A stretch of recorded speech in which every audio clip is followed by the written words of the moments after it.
خانم آقایون اهالی محترم اینستاگرام، این اندونه که یادته یه دیگه از پوست همون اندونه رو برده بیا رو پوست اندونه رو بگیر. پوست اندونه رو نازک خورد کن.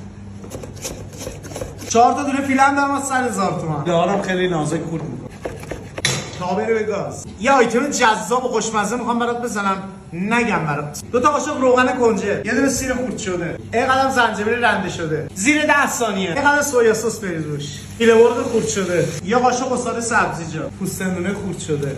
یه چیزایی از خوبه، یه سری چیزا هم از عالیه. این آیتم اگه عالی نشه منتشرش نمیکنه. 1000 تومان فلفل دلمه رنگیه، اونم اضافه کن اینجا. تا خوراکمونم داره سریع آماده میشه. 2 تا نودل در 40,000. 2 دقیقه داخل آب جوش. یه خود فلفل سیاه، زیر گاز خاموش، پیشنیز خورد شده. خوراک رو گاز بردار. یه استکان روغن رو بذار داغ شه. نودلامون رو تو روغن سرخ می‌کنیم. این از نودل سرخ شدم. تمام مزه 20.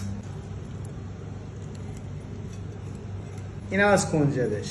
اینم شد یه آیتم از آیتم غذاهای آسیای شرقی، خوشمزه، جذاب، پرطرفدار. همش در مد 150,000. اگه من بخوام این فرای نودل خوشمزه رو تو یه رستوران آسیای شرقی واسط سرو کنم دقیقاً در میاد 650,000 تومان. خودت تو خونه درست کن حالش رو ببر.